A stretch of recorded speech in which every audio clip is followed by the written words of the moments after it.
কণ্ঠশিল্পী জুবিন গাৰ্গে মঞ্চত সংগীতানুষ্ঠান পৰিৱেশন কৰি থকাৰ মাজতে ঘটিলে এক আচৰিত ঘটনা। হয়, ঠিকেই শুনিছে আপোনালোকে, জুবিন গাৰ্গে মঞ্চত গীত গাই থকা সময়খিনিতে এক আচৰিত ঘটনা সংঘটিত হ'ল আৰু যি ঘটনা দেখি যিসকল দৰ্শকে জুবিন গাৰ্গৰ অনুষ্ঠান চাই আছিল সকলোৱে আচৰিত মানিছে। কিন্তু কি হ'ল জুবিন গাৰ্গৰ লগত, কিয় আচৰিত হ'বলগীয়া সেই বিশেষ ঘটনাটি জুবিন গাৰ্গৰ লগত সংঘটিত হ'ল, এই প্ৰতিবেদনত মই সকলোখিনি কথা আপোনালোকক জনাম।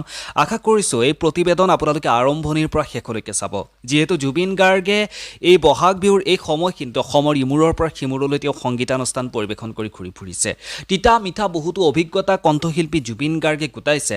আগৰ বহাগ বিহুৰ সময়ত জুবিন গাৰ্গক লৈ যিদৰে কিছু বিতৰ্কৰ সৃষ্টি হয়, জুবিন গাৰ্গে যে কিছু নক'বলগীয়া কথা কয়, কিন্তু আন কেইবাৰতকৈ এইবাৰ জুবিন গাৰ্গ হৈ পৰিছে কিছু পৃথক। এইবাৰ জুবিন গাৰ্গে তেওঁ পুৰণি সকলোবোৰ গীত গাবলৈ চেষ্টা কৰিছে, ৰাইজৰ মন জয় কৰিবলৈ সক্ষম হৈছে। আগৰ দৰে বিতৰ্কমূলক কথাবোৰ এইবাৰ জুবিন গাৰ্গে এৰাই চলিছে। কিন্তু তেওঁ বিতৰ্কমূলক কথাবোৰ এৰাই চলাৰ পাছতো জুবিন গাৰ্গে যেতিয়াই মঞ্চত অনুষ্ঠান পৰিৱেশন কৰিবলৈ লয়, তেতিয়াই ক'ৰবাত নহয় ক'ৰবাত বিভিন্ন ধৰণৰ ঘটনা কিছুমান সংঘটিত হয়। কাৰণ জুবিন গাৰ্গ যি ঠাইত অনুষ্ঠান পৰিৱেশন কৰিবলৈ যায়, সেই ঠাইত জুবিন গাৰ্গক এবাৰ চাবলৈ, জুবিন গাৰ্গক সান্নিধ্য পাবলৈ বহু হাজাৰ বিজাৰ লোক সমাগম হয়। আৰু সেই হাজাৰ বিজাৰ লোক সমাগম হোৱাৰ মাজতে কিছু এনেকুৱা বিশেষ বিশেষ ব্যক্তি থাকে, যিসকল ব্যক্তিয়ে কণ্ঠশিল্পী জুবিন গাৰ্গক পাগলৰ দৰে ভাল পায়। তেওঁলোকে সৰুৰে পৰা জুবিন গাৰ্গক অনুসৰণ কৰি আহিছে আৰু তেওঁলোকে যেতিয়া সেই কণ্ঠশিল্পী জুবিন গাৰ্গক ওচৰত দেখা পায়, তেওঁক যেতিয়া ওচৰৰ পৰা ভালকৈ তেওঁক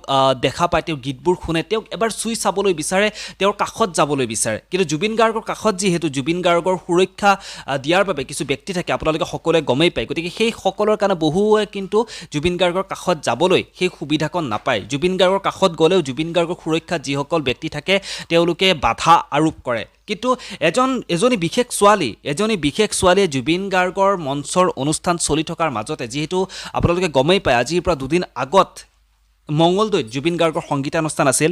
জুবিন গাৰ্গে যেতিয়া মংগলদৈত সংগীতানুষ্ঠান পৰিৱেশন কৰি আছিল, সেই সংগীতানুষ্ঠান পৰিৱেশন কৰি থকাৰ মাজতে এজনী ছোৱালীয়ে জুবিন গাৰ্গক তেওঁ মনে প্ৰাণে ভাল পায় আৰু সেইজনী ছোৱালীয়ে জুবিন গাৰ্গে গীত গাই থকা অৱস্থাতে মঞ্চলৈ দৌৰি গৈ জুবিন গাৰ্গক সাৱটি ধৰিলে।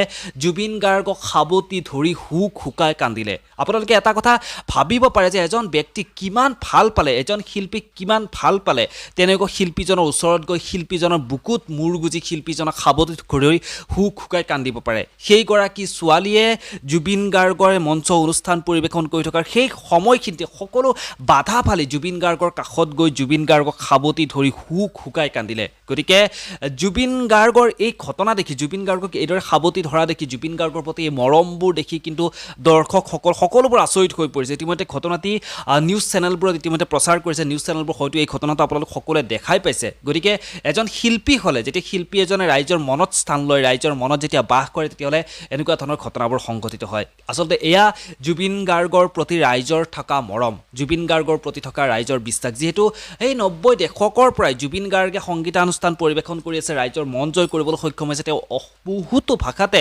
গীত গালে আৰু সেইদৰে তেওঁ ৰাইজৰ মাজত থাকি ৰাইজৰ মৰমবোৰ তেওঁ বুটলিবৰ কাৰণে সক্ষম হৈছে। গতিকে জুবিন গাৰ্গে যেতিয়া মঞ্চ অনুষ্ঠান পৰিৱেশন কৰিবলৈ যায়, এনেকুৱা কিছুমান আচৰিত ঘটনা জুবিন গাৰ্গৰ অনুৰাগীসকলে এনেকুৱা কিছু আচৰিত ঘটনা কিন্তু সংঘটিত কৰে, যিবোৰ ঘটনাই খুব আনন্দ দিয়ে, হাঁহিৰ খোৰাক দিয়ে। কাৰণ জুবিন গাৰ্গ সকলোতকৈ অনন্য, জুবিন গাৰ্গ সকলোতকৈ পৃথক, নহয়নে?